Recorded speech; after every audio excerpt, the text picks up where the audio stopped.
Welcome to the Over the Hump podcast.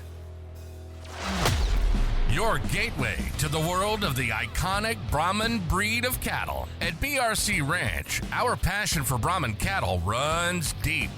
Join us as we delve into the heart of this extraordinary breed, unveiling its rich history, exploring industry trends, and sharing captivating stories that define the American Brahman.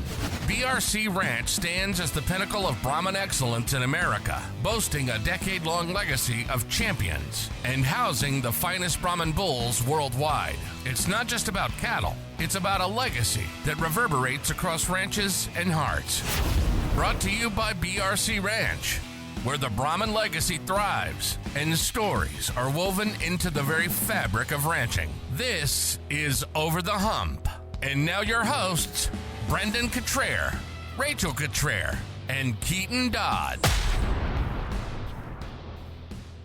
Hello and welcome to the Over the Hump podcast. In this episode, Brandon and I are sharing some stories, tips, and even annoyances that go into being a stock show parent.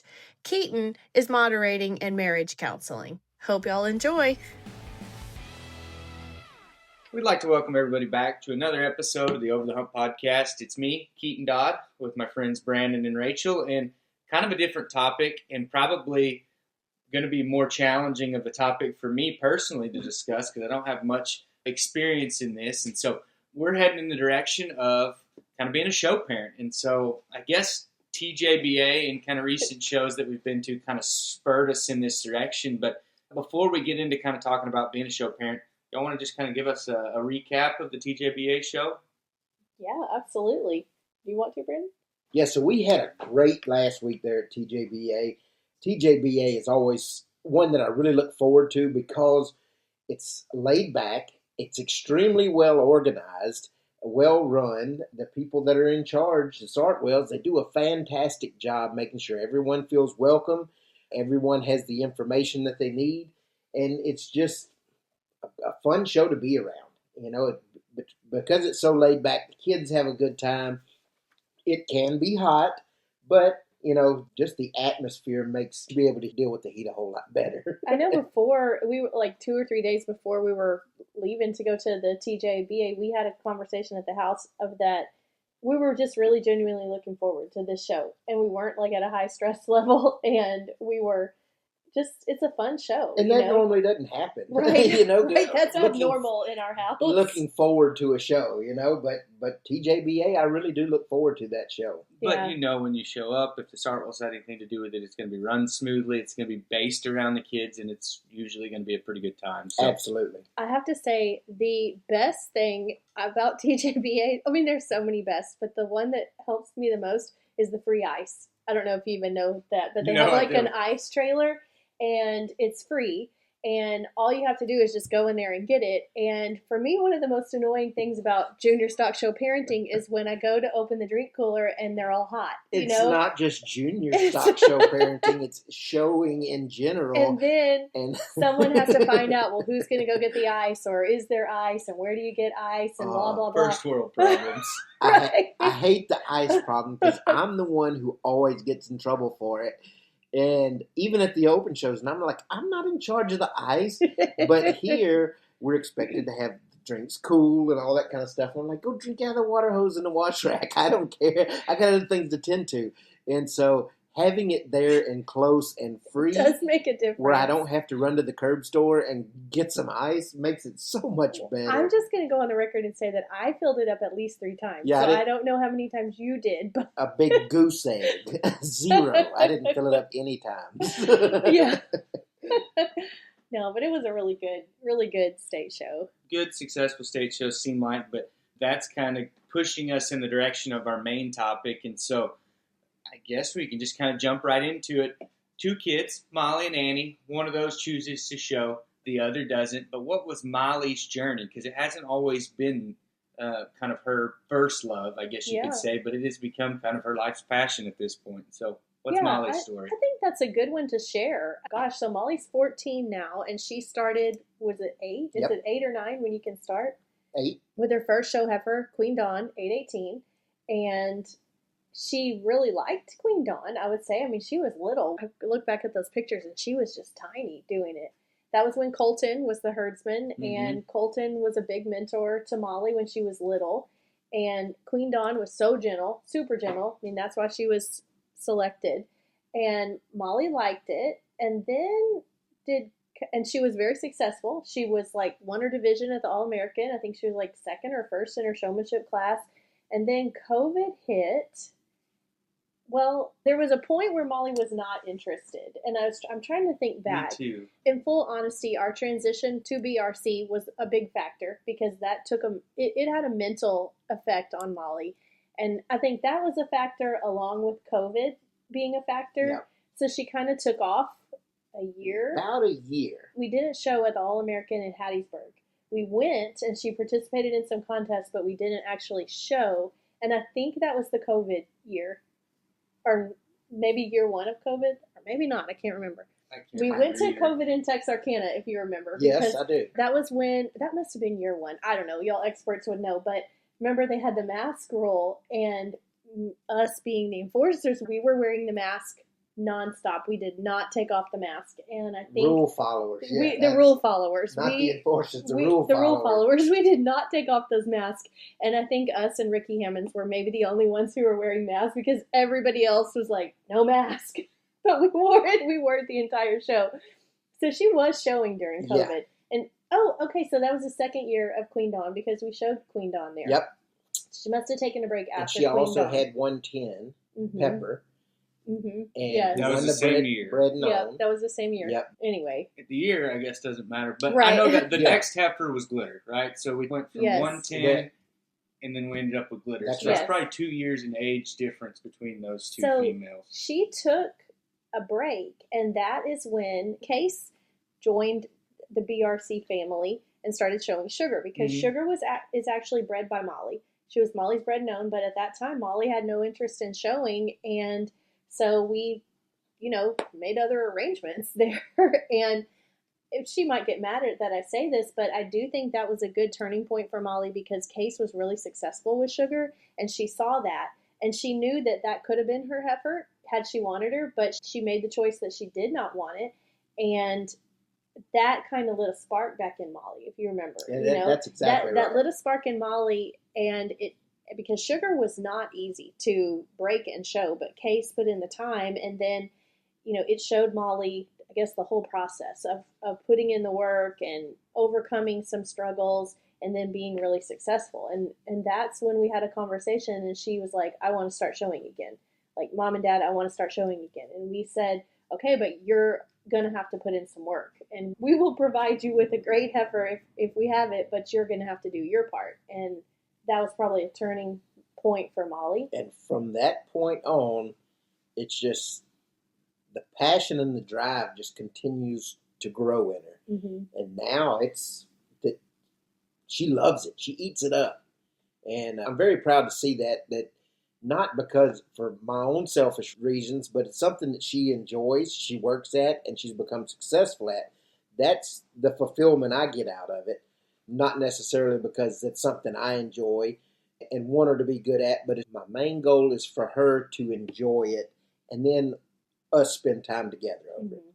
Yeah. I don't want to be one of those parents that lives my life through their children or lives vicariously through their children if they don't like it. Yeah. But if she loves it, we'll go as far as she wants to go. So Glitter that was the Mercedes All-American. She took Glitter. She won her class in the All-American. Mm-hmm. That would have been the summer where Molly was like, I want to be a good showman. And she really started putting in the work. And she won her class with Glitter. And then, I can't remember, but she then she won her class last year with Margaret. That's kind of been her in showmanship. That's really been a big goal of hers, is doing well in showmanship. Yeah. She loves it. Look back at of course, those memories pop up on your phone, and I see those ones of Molly at her first year of TJBA with Queen Dawn, and she was so little. She was just tiny. Chicken legs. Tiny. And I was, that first TJBA show, nerves level was through the roof for us. Right? Oh, yeah. So stressful. And now, where we're at. No, it's kind of old hat. It's fun, but I definitely remember being the parent of the 8-year-old kid and looking at the older kids who could do everything on their own and being like jealous, thinking, gosh, I wish Molly were at that point, or I can't wait for Molly to get to that point. And now she is at that point, and it's a good feeling. I think this is worth noting too. And Molly's had a really successful junior show career up to this point, but every heifer that she's got along the way, it's not like we picked it out as the best heifer in the whole program and shoved it into Molly's hands and said, this is the heifer you're going to show. Molly picked these heifers because they were the ones that she liked, and they just happened to mature and grow into these really, really exceptional heifers due to a lot to Molly's work ethic and kind of the work that they put in at home. But Molly usually shows 1, maybe 2 calves at a time. Y'all care to elaborate kind of on why we just kind of take a smaller group to those junior shows? She has a tendency to fall in love with just one. And it grows over time. So maybe at the beginning she's like, so. But then she's like hardcore only that one animal. But the problem is that animal gets older and gets ready to retire. You got to have one coming up. So normally we try to have her the one older one that she's in love with, and then start bringing up a new one to replace that one. And it's always a fight. She only wants to work with the older one and not the younger one. And so it takes a little time. It's almost like starting over every time. But then it always turns out that at some point that one becomes her new favorite. Yes. That's funny too. It is cyclical, or you can kind of watch it happen. Because I remember at one point in time I said, who do you like more, Margaret or Glitter? And she said, no, Glitter's my girl. Right. And now if you asked her, it's a no-brainer. Margaret, and she didn't want anything to do with Smoke Show, but I can sit now. Smoke Show's her buddy, so it's kind of one of those deals where it's like clockwork. You can watch it and know it's going to happen. I know the pattern now, and I'm just like, we just got to tough it out. But I think maybe a lot of kids are like that, because this year, Case is going to be so embarrassed when I tell you this, but this year at the TJBA, after Case showed 390 in her class, he came over and he gave Brandon a hug, and he was upset. Not upset, but he was emotional. And I was like, what's going on? Because she did great. She's had a great run. And he was sad because he said it was going to be his last show, his last junior show with 390, Huh. And then he came and gave me a hug, and he was just like, feeling that chapter was closing. And he's a 14-year-old boy, But I remember when we finished showing Sugar, it was the same thing. He was very emotional. So I don't know about other parents or what other kids do, but our kids, they have an emotional breakdown every time that last one finishes. We're in that stage right now because Smoke Show's last junior show is the All-American. And every day Molly is like, it's my last junior show with Smoke Show. It's like that feeling of attachment. But it's good. That means they're passionate about it, right? Yes. If they didn't care, then it would make it a whole lot harder to spend the money to haul them down the road. Right. I know the answer to this. I think everybody knows the answer to this, but I do think an important question to tackle. Do you push your children into showing livestock because it's the family business? At first, I guess to get started, we kind of did with Molly. Not necessarily push her hard, but we were like, it was... Here's your heifer. Generationally, it was kind of expected. Yes.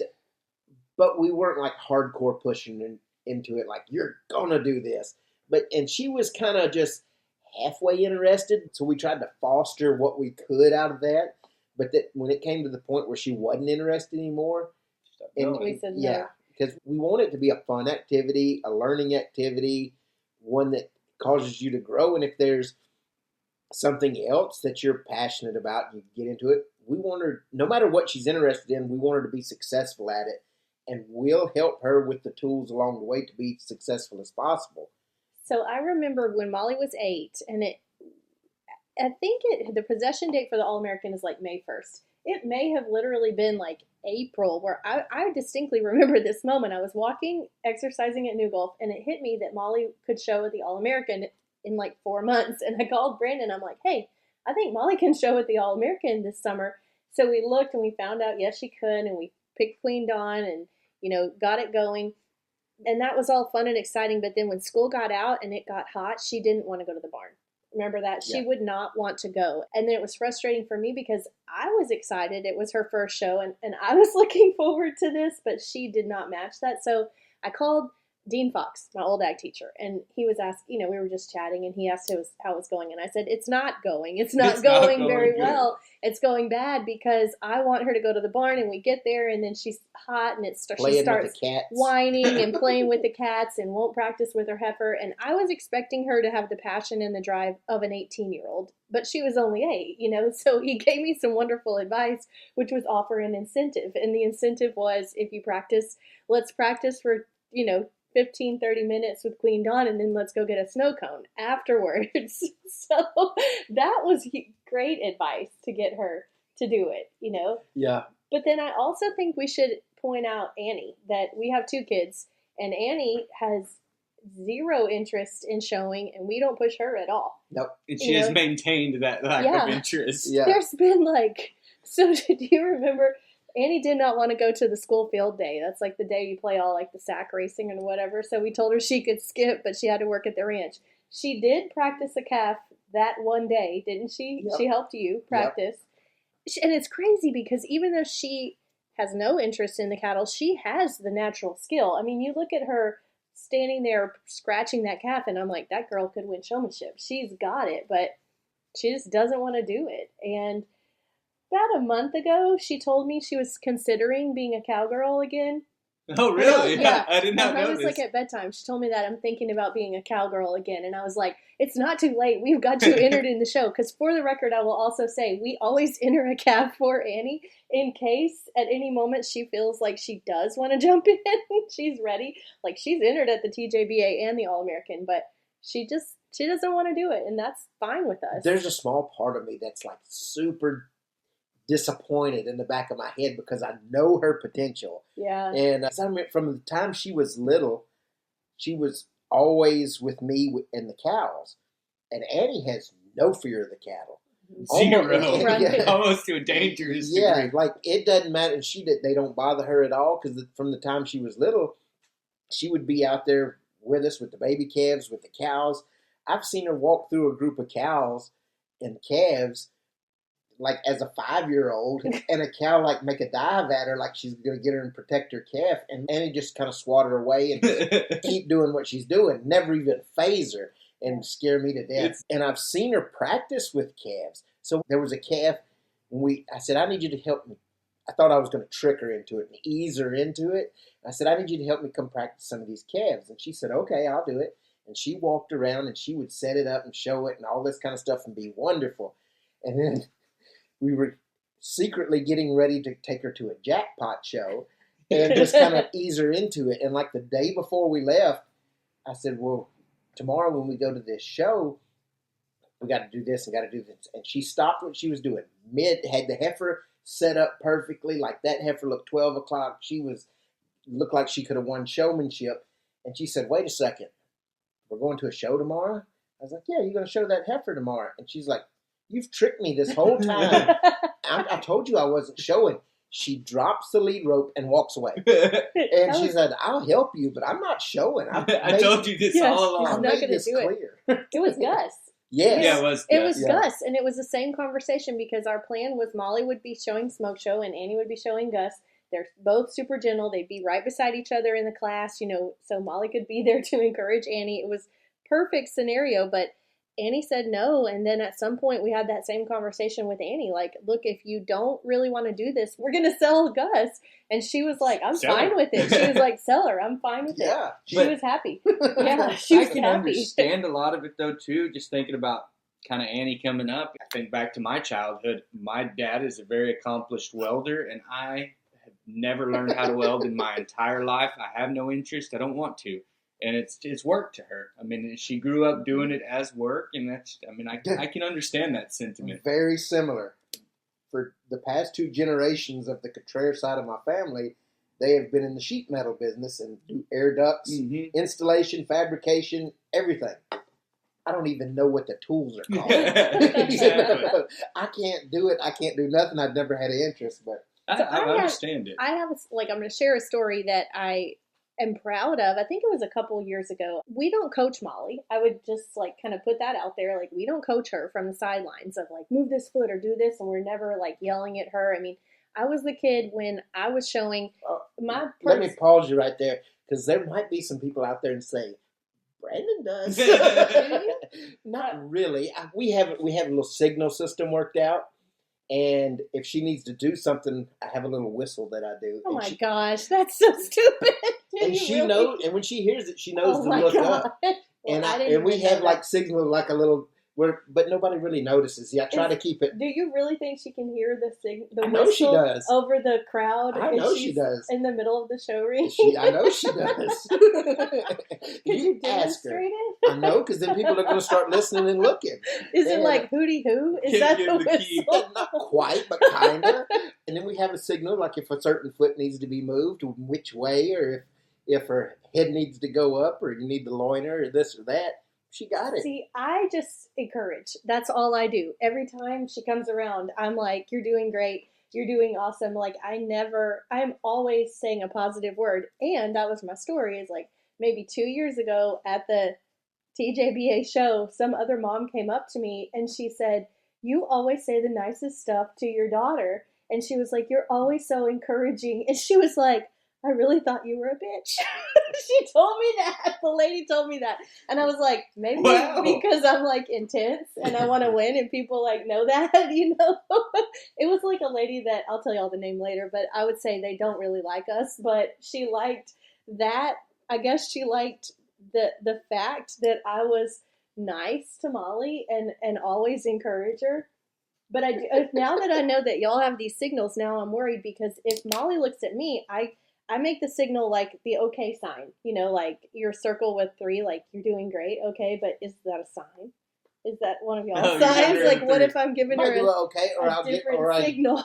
Either a little okay or a head nod, just to be like, I like to be in the vicinity of Molly, because I want to give her the vibes, like that you're doing great. Mm-hmm. I'm proud of you. You're doing a great job. That's my job. It's a fine line we have to walk with Molly, because if you get on her, she'll just soul up on you like a Brahmin. Wonder where she gets that from. She'll quit. She'll just quit on you. So you got to say stuff in a constructive way, but not too harsh or too much criticism. Molly is so smart. If you explain things to her in a logical way and give her some time to think through it, she's good. She's on the same page, but she's not the kid that you can just yell at and say, I don't even know what you would yell at her about, but you can't just yell at her and expect her to change. Straight up like Annie. Like, if you get on her, tough, I'm out. Right. But it is, y'all both have unique relationships with Molly relating to showing. The conversations Brandon has versus the conversations you have, Rachel, with Molly, I think are completely different, but I think the system works. I do think you're right, and I know the conversations I'm having with Molly, but what are you having with her? What is y'all's conversation? I don't know. We just kind of talk. Nothing really big. But I know on a normal day, just like at home, she's probably the closest to you. Like, y'all two jive the most on a normal everyday. But showtime, I feel like that's she kind of clings to you. Yeah. Probably gets a little closer to me, you know, because a lot of times she'll ride with me to the shows and we'll be just chit-chatting, listening to music, or, you know, and sometimes I even have to listen to her music. There you go. She appreciates my music. So it's a fun kind of deal. And knowing that I have to kind of balance that constructive criticism versus, you know, not going bolstering and not going over the line on a constructive criticism or something like that. I really have to kind of tender my emotions sometimes. I think we get along better at the shows. And you say that, but on the first day of TJBA this year, they wanted to murder each other. This maybe day time, 1 and day 2, they were on the verge of murdering each other. This past show, that was the first time she wouldn't talk to me. And I know a little bit why, but. Well, why is because she's reaching the age where she has her own ideas about how she wants things done, because she's 14, where before you were solely the boss. You were like, do this, do that, and she would just do whatever you said. But now, like this summer, she's been working at the barn a lot, so much. She has her own routine. She has her own vibe. She wants to do that. And really, you're not at the barn any in the summer. No. You're not there with her. So then y'all get to the show and you start telling her how you want to do things. And that was where the class started this year. That first day was rough.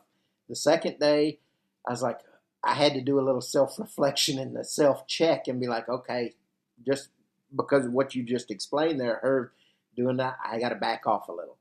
And he did make one of his comments of the week was that all the kids in our show string are 14 and they can handle their own business and he's not going to break a sweat. Remember that? That's we were right. like, I'm not doing anything. They can do it all. That was a nice place to be at, too. Yeah. It's a nice feeling when you get to that level where your kids can do most everything. Yeah, and then backing off, I was like, well, I spend a little more time in front of the portico. Yeah. Yeah. I know we've been talking strictly kind of summer shows and All-American, but some years we kind of go to Texas Majors. Some years y'all and Molly may not even validate a heifer. And so I guess why is that? I don't know. I mean, there's really not much thought into it. Not Most of the really. time, it's I mean, just the way it works out. I mean, honestly, we are all so busy as a family and a business. Sometimes that takes the back burner. You know, like, especially like let's say Houston Junior Show, for example. I think for Houston Junior Show, you move in like the day after the Houston Open Show, or you might even stay there. Mm-hmm. And we are so busy with customers. Like, the Houston Junior Show is not even on our radar. It'll probably never be able to That'll happen. never happen for us. Yeah, we've never shown there, and I've always wanted to, but at the same time, it just falls as a really hard time for us. You know, Molly likes doing sports management. She loves that. And sometimes during the school year, she just likes doing school activities and doesn't want to put in that commitment of going every day and practicing every day because she likes being the sports manager. And so, you know, we do definitely focus on the summer shows because that fits good for our family. And then the other shows, we just try to approach it as if it's something they really want to do. She really wants to do, we'll make it happen. If not, yeah. Because Molly's also the kid that feels like she has to be prepared for everything and put in the practice and the work beforehand. If she doesn't feel like she's done that, it's almost she'll say, "We're not ready. I don't want to go." Right. Yeah, she doesn't want to go embarrass herself at all. No. That's definitely. She's very prepared. Even this morning, she's like texting me that she hasn't worked enough with Smoke Show. She's got to go work with Smoke Show, and I'm like, Molly, you have worked more with Smoke Show than any other calf I believe you have ever shown. You're good, you know, but she just has that mindset that she just wants to do as much as she possibly can. Yeah. She has really taken that whole practice and preparation thing to another level because now I get home in the evenings and go sit in my chair, which is what I love to do and look forward to every day. And she's like, Dad, we got to go practice. And I'm like, oh. And I have to just feel like I weigh 1,000 pounds and climb out of that chair and go again. And we're in a different situation than a lot of families because BRC has a professional herdsman and a professional show barn and a professional team, you know. But then we also have Molly who likes to do it as a junior show project, and she doesn't want to feel like everybody else is doing everything for her. So that's why a lot of times in the evening she wants to go practice when the barn is empty, when Connor's not there, when nobody else is there, and she just wants it to be you and her or me and her. So that's why a lot of Molly's practicing is at 7 o'clock after he's worked all day at the ranch doing ranchy stuff. And because Brandon never sets foot in the show barn hardly. You really don't. Maybe once a day for about 5 minutes, just kind of because So I'm walking to tell somebody something. Or she likes to go late in the evenings and do it when it's just her. Yeah. And we like that too. I was telling John DeClerc at the show, he was admiring Minnie, and I was like, well, you know what we do in the afternoons? Like at 7 o'clock, we all go back out to the barn and we catch up these heifers and we all just take turns showing Minnie. Just looking at her. Yeah, we'll be like, let me set her up and you take my picture. Yeah. That's what the Cotrere family does for fun. That's when I really like to do that with. Elevate your herd with the finest Brahman heifers from BRC Ranch. Perhaps you need to replace ranch heifers or you're sourcing elite show heifers and donor prospects. BRC Ranch understands your passion for Brahmans. We feel the same. Building a strong foundation is essential for long-term success, and we invite you to see our exceptional Brahman heifers in person. Schedule a visit to our ranch by going online to brcotrere.com and selecting a suitable time slot. That's brcotrere.com. Well, that's kind of a good segue into the next question that I've got, because you're talking about this is also our day job. That's the unique part about it for y'all and for Molly even too. I mean, she's got the cows, she's raising them, and this is her day job as well outside of going to school. And so it's just a little different dynamic, I guess, especially when we compare going to open shows versus going to junior shows, and the intensity level at the open shows to have the cattle be successful, to make sales, promote ourselves appropriately, versus going to a junior show. I don't know, Rachel, talk us through, I guess, some of the differences there. Is it as high stress of a situation for you to go to a junior show? Probably different stress. It's a different stress, yes. So when at the open show, everything is approached from a business standpoint. And I mean, we've got the spreadsheets, we have goals of what we want to sell, goals of, talking to people, and that is a job. This is not like a job, but it's different. The stressful things are different. The stressful things at an open show are like sales and that sort of thing. The stressful thing here is like, did we bring our registration paper? Did we check in on time? Where is Annie, and is she not in somebody's camper that we don't know about? Because that's happened before too. It's a different level of stress. At the junior shows, we talk about this, our goal is Team Molly, like to do whatever we all can to help Molly do well.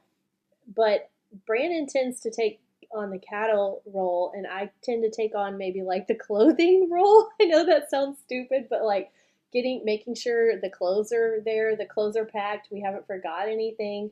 I'd take on the meal role, like make sure everybody has food so they're not getting hangry, make sure everybody is hydrated and have drinks, and then I team up with Annie because we have mentioned that like Annie doesn't like it, so I don't think it's fair that Annie should have to get up at 4 a.m. and be out there if she doesn't like this, if this is not her passion, or also that Annie doesn't have to sit in the hot barn if she wants to go back to the hotel and swim.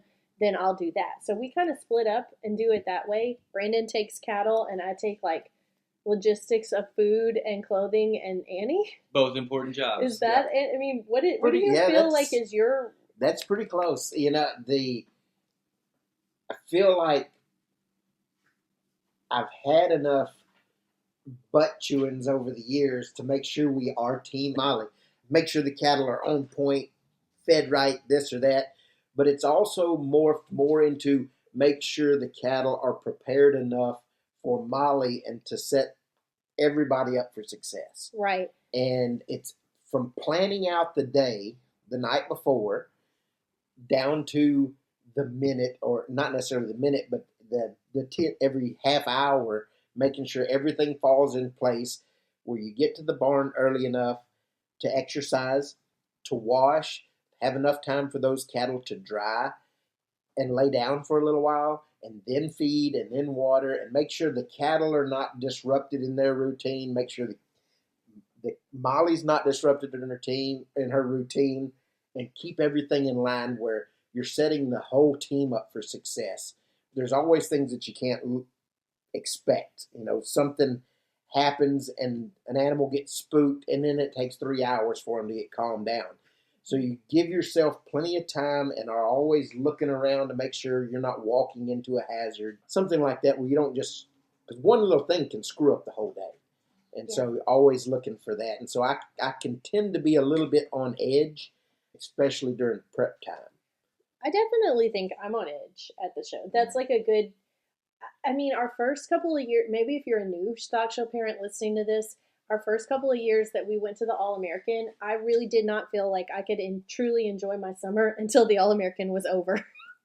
Till that was over and done with, and then we could enjoy our summer, because really everything up until then, it is stressful. Trying to figure, especially when you throw in contest, getting your public speaking sent in, doing your poster, your photo. That is hard. It's hard for moms. I definitely think it's hard for moms. And then another thing to factor into it is at the open shows, we are going 90 to nothing. Our days are long hour days, and adults can handle that. But what was it? Maybe day 3 at TJBA this year, which just happened to be the show day. Our kids were done. They were hot. They were tired. They'd been staying up late swimming. And that morning they were done, Yeah. I think that's good perspective too, because I know I do this, catch myself doing it, but we all act like we walked to school uphill both ways, whatever. And don't think back to when we were 8 years old. 8 years old, I probably had quite a bit of quit in me when I was 8 years old. I mean, definitely. So that was a time we were like, hey, look, we've got to, talking about setting people up for success, we said like, hey, tonight we've got to get these kids to bed early. We don't need to stay out at the barn till 8 o'clock. We need to shoot for being back to the hotel earlier. We need to give these kids a good night sleep and rest and let them have some fun, because it's hard. It's hard for little kids to do that. Yeah. Kids of all ages. I remember when I was younger and my sister was showing. So like after I had graduated high school and I was done, my sister kind of fell into the role of showing those calves, and I was really hard on her, especially looking back. If she happens to hear this, I'd like to go ahead and apologize. Because looking back now, after being in the parent role, married to Rachel, who's like, better check yourself and make sure I'm taking care of Molly, looking back on my sister and how I treated her, she deserves an apology.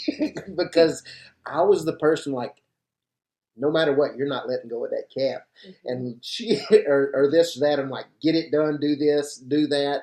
And she always did it. She never let one go. Sometimes she would get hurt doing it, but I'm like, looking back now, I'm like, that's not what's important. I need to maintain your safety and all that kind of stuff. You know, it's just a show. It's just a ribbon. Yeah. Don't put yourself in danger. Make it fun. So, Aaron, if you're listening, I'm very sorry. And I hope I didn't ruin your childhood. When you say it's just a show, I think that's something for us that we try to keep in mind, that for BRC, our business, I mean, yeah, we want our junior kids to be successful and do well, but it's not about so much winning the banners. It's really about them having a good time. Yes. And making friends and having an enjoyable experience they can look back on and say, that was fun. You know, if you win a banner, that's great. But if not, that's totally fine too. To me, there's no pressure at these junior shows. Really, the goal is to be there and have a good time. Yeah. I mean, I say that, but I'm also very intense and I put a lot of pressure on ourselves to do well. But it's almost like a different setting level between an open show and a junior show, you know.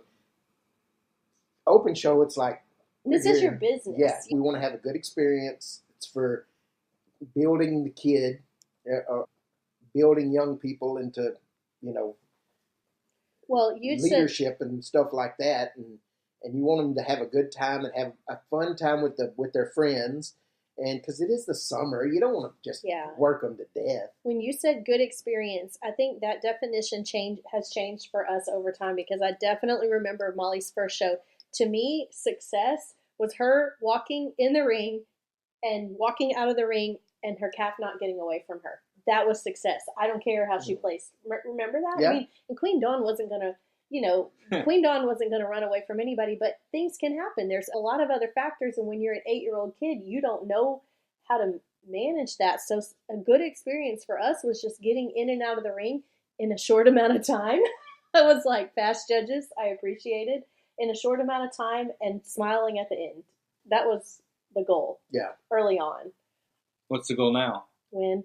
I mean, well, shit, is that too brutal to say? But yeah, but that's kind of our mentality every day. Yeah, if we're going to spend this much money to go at it, I'd sure like to be successful. But it's still sort of the same. Like, Molly got third in showmanship in her class this year, and I was so proud of her, because that was a hard class. I mean, they're getting to those ages where those classes are hard. Yeah. And Allie Thane was the winner, and she's good, you know, and it was down to like the top 3, and the judge kind of announced it on the microphone of who was going to win. And when he announced that Allie was going to win, Molly just got this big smile on her face, and I was probably the most proud of her then, because she was so happy for her friend. She knew this is a hard class. We're all 3 good showmen. And she was so happy for her friend. She just had like a genuine big smile come across her face. I could care less that she got third. Yeah. I was just happy for the moment, you know, because that was like 3 good kids in a good, honest, fair competition. And all 3 of them were great. It was really fun to watch. Yeah. Okay. I think we've probably got into this question multiple times, but just so we have it on record, each one of y'all can kind of tell us, what do y'all think is the hardest part about being a stock show parent? I don't know. We've talked about a lot of hard parts. For me, being truthfully honest, the hardest part is kind of fighting my own desires to do things the way I want to do them and letting it be what Molly wants. Brandon and I have to have some secret text messages going. We have a family group text, but we also have secret group text. And I told him at TJBA this year, like, this is hard for me because I literally, my dream junior show is being at the stalls, looking at Smoke Show and Minnie the entire time. You know, being there, doing everything with the cattle is what I would like to do. But I don't get to do that at all because I'm Annie's person and I'm the food person and I'm this, you know. So that's maybe hard for me as someone that showed on my own and now am a parent of kids who shows, is I want to be doing things, but I'm not. Because I'm like just the stock show mom who my kid thinks I don't know anything. You know, like literally, it is like she thinks I don't know anything about it. She does. She thinks he's the expert of showing, and I'm like, not now that we've hit 14. That is not the case anymore. Neither one of y'all know Right. anything now. Now I'm the biggest idiot in the world. I think we should just go to a show one time and make the roles be reversed. Brandon's got to go and get lunch and sit in the car with Annie if she wants it, and then you. I get might- he all the would cattle. do it. I would do it. He too. would totally do it. Especially if I got to go get the food and snack the whole way there. You and Annie just be having a great That's time. right. Go lay in the air conditioner. That'd be wonderful. Treat it like a vacation. But I would say if I'm not able to be back at our own stalls, I would like to be sitting in the stands watching the show, like truly watching and listening to the judge. Like especially at TJBA, we had some really good judges, like John Malazzo, Mark Hogue. I could have just sat in the stands and listened to them all day long, but I didn't even get to watch any of it because of other things. So that's kind of hard, like fighting your own personal desires of what you want to do versus what your kid wants. Yeah, and then with with reaching the age that Molly's reaching, I remember being that age and thought I knew more than my parents and this or that. But I'm like, we're very successful at this on our own, and we know what's going on. Right. But right now, you're making me feel like a dummy, or you think I am. And so I have to just be patient. And the hardest part for me is going through the strategy in my head of how I'm going to say things. Because on a normal day-to-day basis, I'm the boss, and I'm just like, do this or do that and do this. I can't do that with my family. So it's I have to humble myself and be aware not to shake the bear. And so Who's the bear? really All of them. all of them. Yeah. Yeah, we help each other. I mean, we had this conversation on day 2 of TJBA, is that we are all here for the same goal, and we have to work together, put our personal feelings aside and work together. That's right. I would say for the record, we never have big blow-ups. We have never once had a big blow-up. The biggest fight we had at this year's show, which was probably the worst, was over who's going to fill up the water buckets versus who's going to tote the water buckets. So, I mean, it's minor stuff, right? Yeah. It's not like a big thing, but that simple fact of water bucket management caused 2 days worth of friction. Okay, as 2 expert stock show parents, what are some tips you'd give some parents with young kids that are just getting started, or some hacks to make this deal go just a little bit smoother? My best hack was also in year 1, advice from Charlotte Smith, which was to give Molly a little bit of Dr. Pepper about 10 minutes before she went in the show ring. And we do that every time. But that was in those hot summer shows, those kids get drained. Even sitting at the booth, she was like, and I will say at that point, I was one of those moms that my kids did not drink soft drinks. It was just water, and juice. But so that would be the only time in Molly's life she would get a Dr. Pepper, is about 10 minutes before she went in the show ring. And she still does it now. That helps. Bribery. She loves Dr. Pepper now. She's the Dr. Pepper queen. She is. Bribery, is that bad to say? We set a summer goal every year, and if Molly, last year her goal was she wanted to win her class in showmanship, and if she did, she was going to get a pair of Roller Rabbit pajamas. Nice. So it's just little stuff, Don't know what that is, but that sounds great. Look them up. They're the hot thing for teenagers. I know I'm not supposed to put them in the washing machine. Okay. Right, they will shrink. Michael Martin told her about them at Cattlemen's Congress. They're like super comfy. They are amazing pajamas. I would like a pair, but I'm not buying them, but they are good pajamas. Bribery. What would be some packing tips? I know I saw that on the paper, some packing Yes. tips. I don't know who's the packer of the pair. I would say make a list beforehand and keep that list. This is on the cattle side, because really when it comes to the clothing, preparation, all that kind of stuff, I do good just to pack my own stuff. So that goes to Rachel. But on the cattle side of things, make a list and keep that list. And while you're at that show, if you need new things or don't need new things, you can add or subtract from that list. And as time goes on, you get a pretty good list of what you need and a checklist. And, It's hard. I definitely will say it is hard for moms in these summer shows like state and junior nationals and probably major shows too. But at the summer shows, you have the shows, but then you also have the contest. And so your kid might have a different contest every day of public speaking, sales talk, showmanship, all of that.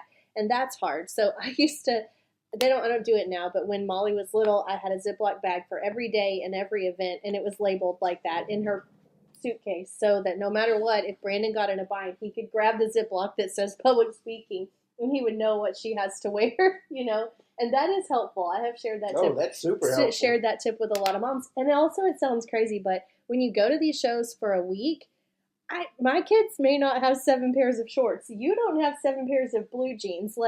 So even that in itself is hard.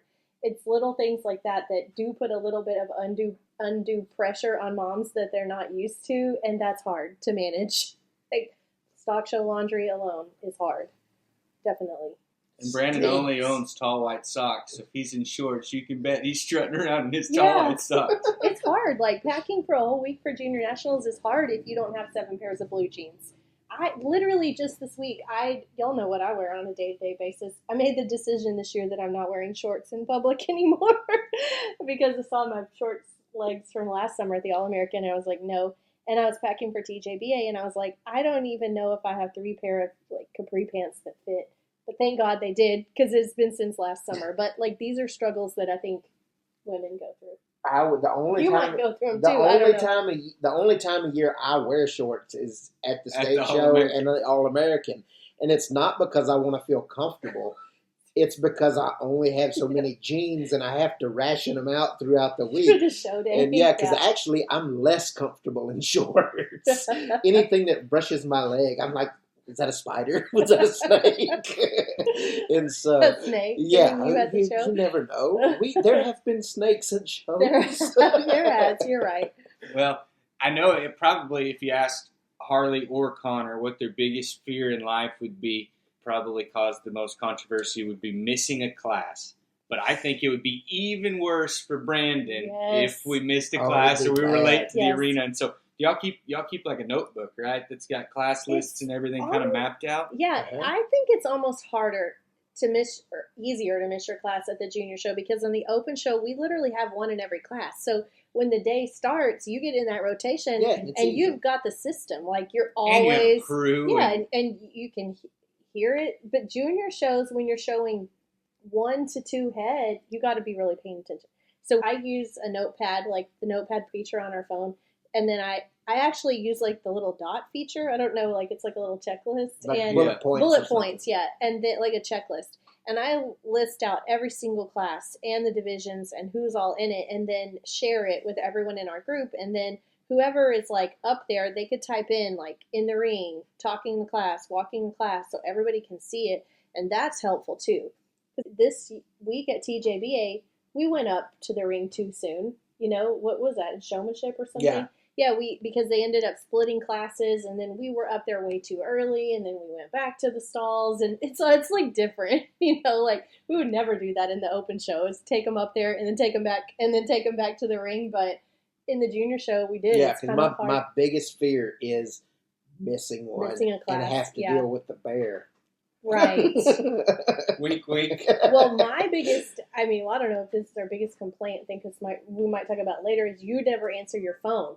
And literally at this show, my phone doesn't ring. It only vibrates, and I can't feel it if I'm in the middle of something. We were trying to determine when somebody needed to go back up there, and I said, his exact words to me is, I will sit and hold my phone and just stare at my phone until you give me the text.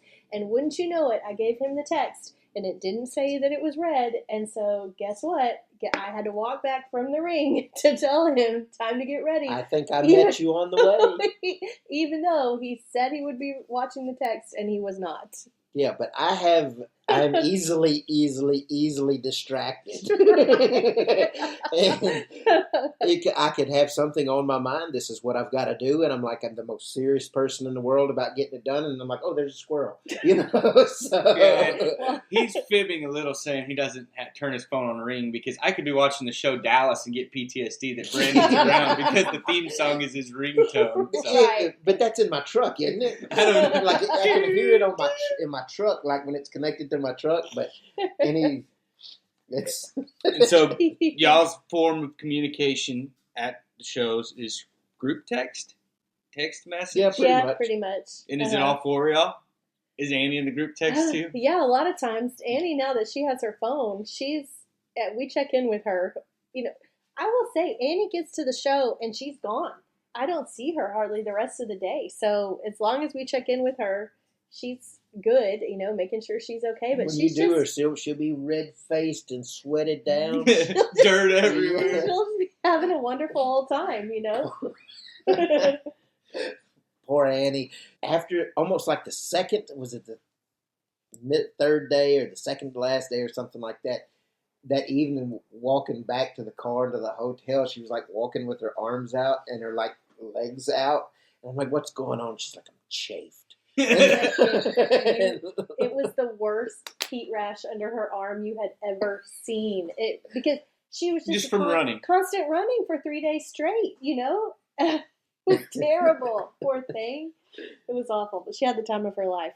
I'm glad Annie came up in this podcast. I was afraid that we wouldn't mention Annie. So she likes to run around with her friends, eat a snow cone or ice cream when she gets a chance. Oh, yeah. You'll find her in the top of the bleachers every now and then. With a little posse of kids around her. Yeah. Yeah. She has some really good friends that she looks forward to seeing every time she goes. And I always have to remember at the show, hey, where's Annie? Because I get so focused on what we're trying to do with the cattle and Molly and stuff like that. And I kind of worry sometimes that people only think we have one child, but they have different interests. And so, we have to manage that and make sure both of them get equal attention and all that kind of stuff. Annie's sneaky though, because she knows when Molly is showing and she'll watch, because in the group text it'll come up something like, way to go Molly, and turns out Annie was sitting in the stands watching Molly show. Mm-hmm. But after Molly won at TJBA, I texted Annie and said, do you want to come get in the picture? No. Nope. She said nope, don't want to. I said, okay, fine, don't have to. But Annie was there. She was at the TJBA. She just didn't want to get in the picture. She cracks me up. That reminds me of that video of Annie when she's talking to Molly. She says, I'm not a country girl like you, Molly, or whatever. Yeah. But Annie's the star of the show at the shows. I just think it's her own way. Which I think is good, honestly, because she can be our public relations person. Because we are just heads down working, don't talk to me on show day. Annie knows every kid at that show. I think God put Annie in y'all's lives to give y'all some perspective. Yeah, I think so. Well, as we start kind of wrapping up some of our final questions, any kind of funny stories from some of these shows? What's the most annoying thing that each other does? I think we've already got into what Brandon does, and I don't think Brandon's going to... I'm pleading the fifth. You ain't trapping me. It's in the script, Brandon. I ain't doing it. This is a setup. I'm not answering that question. And Brandon doesn't look at his phone, and he's distracted. I would say the most thing is he doesn't answer his phone. I know he's going to say the most annoying thing. Well, maybe one of the most annoying things I do is not second guessing him, but gently reminding. There ain't nothing gentle about it. Little things like, did you water her? Did you feed her? Do you have the show halter on? That sort of stuff. Maybe those. It's a whole lot easier just to say, yes, ma'am. Whatever it is, just say, yes, ma'am. Go and do Would you it. rather have, I'm just tossing this out there. Would you rather have a stock show wife partner who knows what she's doing, or a stock show wife partner that knows absolutely nothing? Oh, that's a good one. That is a good one. What would you rather have? While the intensity level comes up, I do like to have one. I like having one like you who knows what's going on, because you fill in the gaps where I might mess up and help each other.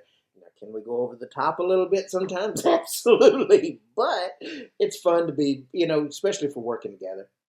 Good team. We're a good team. We try to remember that we're Team Molly. Mm-hmm. Yeah. You and I haven't gotten into an argument at a stock show in a long time, at a junior show. No. I really don't. I think don't think. Maybe the last argument we got into was Margaret's first TJBA show. And I don't even remember. It was because, I think it was Molly's first time showing Margaret. This was the year 1, the year she was reserve champion under Brad Gauntz. And it was like her first show. And I was nervous about getting her up to the ring and getting her acclimated because everybody sees Margaret and thinks she's so gentle, which she is, but at first, I wouldn't say she was she's alert, and I remember telling you, this is the same look that her mother 103 would give when her mother would get in the ring, because let's not forget, she does have 380 in her, and they get to the ring and they start looking around and get alert and nervous and spooked, and that was our conversation that, like, maybe you needed to walk her a little more and get her there a little early and stuff like that, and you were mad about it. I think that was the last time that we really had an argument at a junior show. I do remember that now, because I am like, well, Molly's just going to have to toughen up because they look better when they're alert. Yeah. That was like 3 years ago. And then she's 12 years old. She's not going to toughen up. Right. That's fair. And in Molly's defense, I don't think she's asking for Rachel to be that worried over her, but I think it's just mother's natural tendencies, because I think Molly can handle just about anything, but I do think it's just natural tendency to look after your kid. Yeah.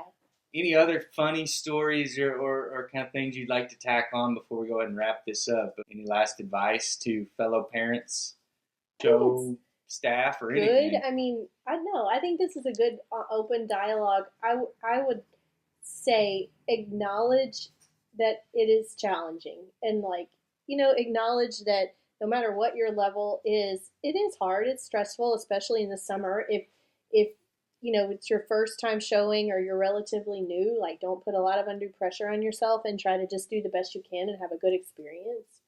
Take breaks.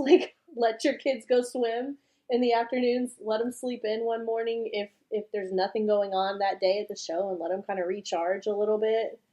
No, absolutely. I mean, like I said, I have no experience in this, but I would assume that if you went home with the grand champion banner, but your kid hated every minute of it, you would still consider that a failure, right? Oh, yeah. Oh, absolutely. So I think that's the thing to keep in mind is it's a whole lot easier to go home with a loss, knowing your kid had a good time and met people and built some character, versus going home with the grand champion, but you chewed out your kid after showmanship and she was miserable and hated it. We honestly had that conversation in full transparency on the evening of day 2 at TJBA, because everybody was kind of cranky. And I said in the hotel room that night when we had finally cooled off, I was like, look, guys, remember, this is fun. This is our fun hobby. This is supposed to be fun, and this is our fun hobby. And if arguing over who carries the water bucket is causing that much stress, we don't have to do this. And that's perfectly fine. We can go to Galveston instead of going to the All-American. And no, everybody was like, no. I think at that point, everybody kind of realized it was a stupid thing to be mad about. And then we all moved forward for the next day. But no matter what, even if you've bought a $100,000 heifer and you decide this is not fun, that's okay. Do something different. Yeah, exactly. This takes too much time and too much money to be miserable doing it. Yeah. And I think there's too much of that going around for sure. But yeah. No, I thought fun topic. I've just been moderating because I have no experience in the topic. You're but I think very it's good been with fun. Kids, though, too, Keaton. You don't have kids of your own, but you're excellent with kids, and you would definitely have a role in the Team Molly. And I'm good for when she doesn't think her dad's very smart. Yes. Makes me feel good because she still thinks I'm pretty smart most of the does, time. yeah. So I'm good at kind of, if Brandon needs me to tell Molly something because she'll listen to it better coming from me, or whatever. Yeah, a lot of times she doesn't think you're stupid because of the message. It's the vessel of the message. So just because I said something, it was stupid. But if other people say something, right. Oh yeah, absolutely, that's the right thing to do. You know, so right. It's what we have to navigate around. Yeah. Perfect. Any final thoughts from anybody? Make sure you have fun. It's a family deal. Family's important. So make sure everybody's good, having fun. Make sure it is rewarding experience for everyone. And if it ever starts to not become rewarding and just grinds you down, get out of it. You know, there's plenty of other things to be doing. Yeah. I actually do kind of respect some of those parents, like some that were at the TJBA. They were like, oh no, we're not going to the All-American because we spent a week at TJBA and we're going to go on a family vacation that week. Great. That's fine. Do that. That's wonderful. Perfect. It was great. Good final thoughts, everybody. We'll go ahead and sign off. Thanks for listening. You've been listening to the Over the Hump podcast. Our passion is Brahman cattle, and it runs deep. And this show is about its rich history, industry trends, and stories that define the American Brahman. We hope you've enjoyed the show. If you did, make sure to like, rate, review, and subscribe. We'll be back soon. But in the meantime, find us on Instagram and Facebook at BR Cottrare. See you next time on the Over the Hump podcast.